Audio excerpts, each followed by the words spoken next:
Dr. Bento dos Santos, Certo. não existem estudos, mas a nível do nosso país, por aquilo que tem estado a ver, e como usuário das redes sociais e também pesquisador social, quem é que domina as redes sociais na nossa sociedade?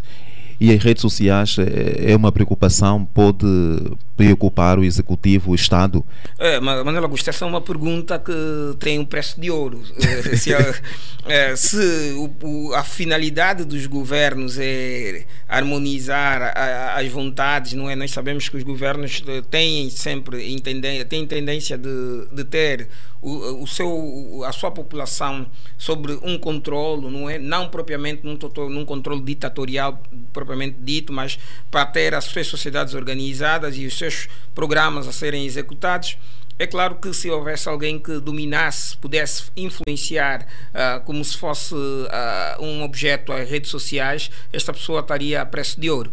Mas a verdade é que existem grupos nas redes sociais que são grupos de influência. Nós nas redes sociais podemos caracterizar três grupos de utilizadores, como por exemplo os veteranos, que é um grupo que é formado pelas pessoas que costumam acessar mais vezes as redes sociais e navegam pela internet, se sentem à vontade de compartilhar com aquilo que existe nas redes sociais, produzem textos que são inclusive influenciadores, são pessoas que são líderes de opinião, são Pode citar nomes? de opinião. Olha, há bem pouco tempo estamos agora a olhar para a televisão, estamos a ver o professor Ismael Mateus, também sabemos o próprio Reginaldo Silva, o próprio secretário de Estado da Comunicação Social, Celso Malovanec. Temos também músicos, inclusive, que tem muitos seguidores, não é?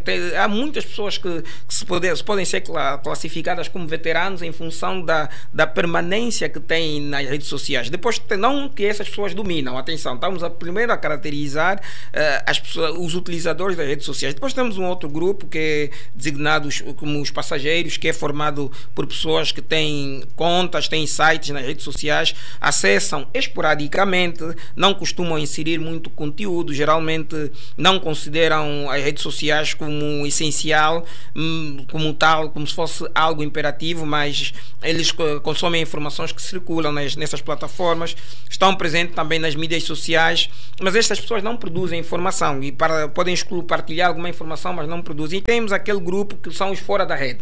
Os fora da rede é um grupo que é formado pelas mídias sociais, que não tem conta, não tem sites, mas acreditam que não vale a pena participar nesses canais, seja por falta de tempo, por desinteresse, ou mesmo por precaução, não querem se expor, mas, no entanto, acabam por ser também consumidores das informações que ficam na esfera pública. Quem domina as redes sociais? Claro que nós estamos a falar que as redes sociais, pela sua dimensão, pela sua envolvente, são redes que têm processos de influência.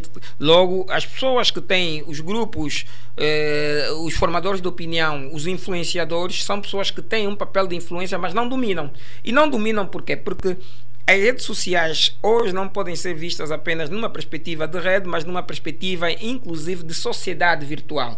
É tão heterogêneo os utilizadores das redes sociais que não existe um perfil com um temperamento, com um único tipo de comportamento, com um único tipo de caráter, com uma única conduta que nós poderemos dizer: esta pessoa domina as redes sociais porque ele conhece aquela pessoa que tem esse tipo de temperamento, esse tipo de caráter, e aí pode ser influenciado com mais facilidade. Dr. Bento dos Santos, nós ainda temos outros assuntos para abordar. Eu queria realmente falar dos desafios e dos anseios das redes sociais, mas a questão que eu coloco, e porque estamos a ficar sem tempo, é possível o Executivo controlar as redes sociais?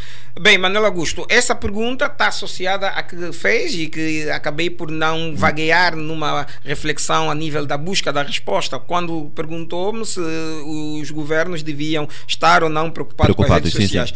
Claro que os governos têm que estar preocupados com as redes sociais, não numa preocupação de tentar controlar ou se não fazer entrar para o processo que a nível de comunicação nós podíamos chamar inclusive de criar barreiras para que a informação não possa fluir, para que as pessoas ficam condicionadas àquilo que é a sua vontade. O governo deve deve preocupar-se com as redes sociais, porque as redes sociais fazem parte dos processos sociais, passa aqui a redundância, porque as pessoas estão nas redes sociais e o papel dos governos é inclusive facilitar, dinamizar, em função do modelo que pode estar em vigor. Por exemplo, aqui nós estamos no Estado Democrático. E tentar ação contra quem caluniar. Não, a calúnia, então, a difamação,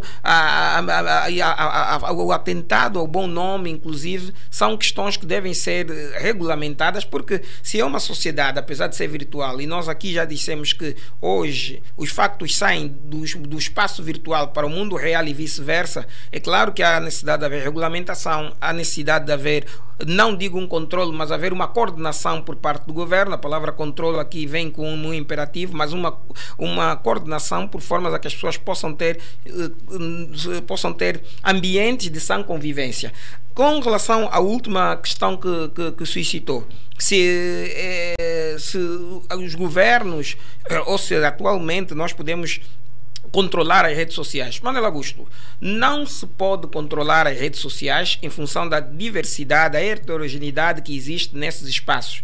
Mas os governos têm um desafio perante as redes sociais, que é integrarem as redes sociais. O que acontece é que as redes sociais são dinâmicas e são tão céleres que muitas vezes, se não quase sempre, os governos ficam para trás, vamos dizer. As redes sociais estão sempre mais avançadas que os governos. E este não é um problema, é um desafio que os governos têm.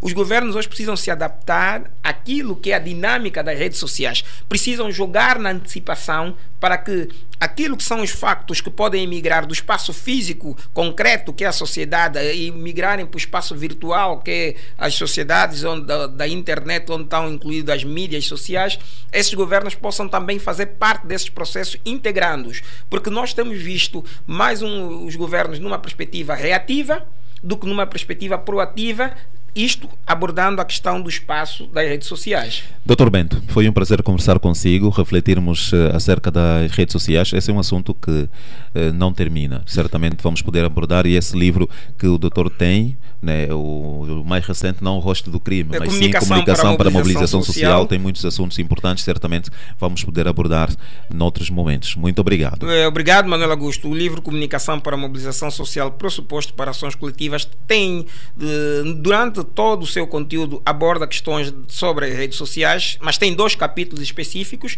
que falam sobre esse tema, que eu creio que pelo menos alguma coisa de útil ficou para os nossos ouvintes, mas para poderem aprofundar mais é sempre bom poderem ter o livro em mão e assim podermos estar num ambiente de E onde é que podem comprar? O livro encontra-se disponível nas Irmãs Paulinas, na livraria Mensagem.